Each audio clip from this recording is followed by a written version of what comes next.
But I don't have mental health. You're telling me you don't have thoughts, feelings, emotions, because that's a big part of mental health, and we all have it. Hello and welcome. This week I'm talking about 5 common myths and stigmas about mental health and mental illness that you might hear from time to time, and why they're just not true. Why am I talking about this today? Because the more we talk about mental health, the easier it gets. Plus, stick around until the end because I'll be sharing how you can make a positive difference in terms of breaking down mental health stigmas. Let's begin with myth number 1. I don't believe in mental health. Just because you don't believe in something, that does not mean that it doesn't exist. There is a massive amount of scientific evidence that confirms that it does in fact exist. According to the World Health Organization, mental health is a state of well-being in which an individual realizes their own abilities, can cope with the normal stresses of life, can work productively, and is able to make a contribution to their community. And if you're going to tell me that you don't believe in science, well, then I suggest you stop the video now because you're not going to like what's coming up, and you might get so mad that you just keep on walking away so far that you fall off the edge of the earth that you think is flat.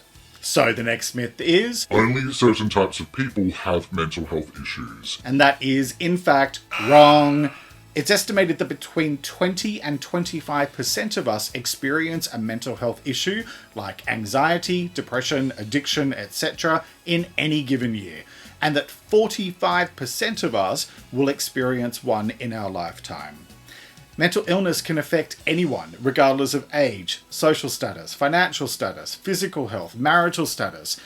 The bad news is that there is no single specific predictor of mental health issues, but don't worry because in a minute I'll share the good news about how you can prevent it or at least manage it. First, let's talk about myth number 3, which is, but I don't have mental health. Oh, okay, so you're telling me you don't have thoughts, feelings, emotions, because that's a big part of mental health, and we all have it.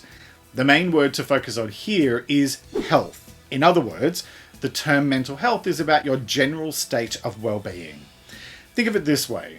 Regardless of your situation, everybody has physical health, regardless of how good or not so good your health is. And it's the same with your mental health. We all have it. The question just becomes about what state your mental health is in. And let me just be clear and say that the absence of issues or illness does not automatically make you fit and well, just the same as it is with your physical health. I think what most people actually mean when they say this type of thing of I don't have it, is that they don't have mental illness or issues with their mental health and well-being, which is great, but that doesn't mean that you don't put the work in to look after yourself to prevent issues in the future. Which leads me to myth number 4. Mental illness is incurable. And that's just not the case. Not only can many mental illnesses be managed through a range of treatments, including medication, therapy, self-management, and more, it is possible to recover from many issues given time, effort, and perseverance. I should know. I had a total breakdown in late 2011, followed by several years of severe depression and anxiety, and today I'm thankfully depression-free, and I now only have mild anxiety, which I manage through a combination of daily self-care practices and weekly sessions with a therapist so I can work through small issues before they become massive problems. You can also do a lot to prevent the likelihood of having issues yourself. Being mindful of what you eat and drink, exercising on a regular basis, practicing gratitude, cultivating a positive mindset. In fact, I covered a whole bunch of the basics of good mental health in episode 101 of my weekly podcast, Let's Talk About Mental Health, and you'll find that linked in the description below. Plus, I talked about it in this video where I covered 5 simple daily steps for better mental health. And I'll also link that in the description below. Which leads to myth number 5. There isn't a stigma around mental health anymore. And sadly, this one just isn't true. Because if it were, then I wouldn't be making this video, and I wouldn't have lots of people reaching out to me on social media, sharing their experiences of living with mental health challenges. Plus, I do a monthly video for my supporters on Patreon where I answer their mental health questions, and I can tell you that many of the queries that I get make some mention of not feeling understood by others. So I wish this myth was true, but there's still plenty of stigma out there, unfortunately. Some people don't believe in mental illness or think that people who have challenges with their mental health are weak or stupid, and others think that you should just be able to snap out of it whenever you want, otherwise you're just being a delicate little snowflake, which is kind of dumb, really. It's not like you can just snap out of it when you break a leg or catch a virus, because you cannot just automatically recover by will from any type of illness. With that in mind, what can you do to help break down stigmas and myths about mental health?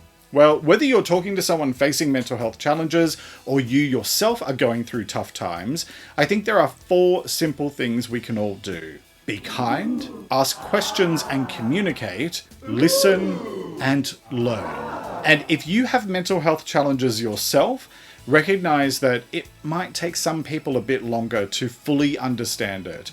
So educate them on your experiences and be patient. Those who genuinely love you and care for you will eventually learn, and they'll be your biggest supporter. And I promise you from personal experience that things can and will get better. So take things one day at a time and keep going. So let me know in the comments below how you're going to apply what I've talked about today to create your own better mental health.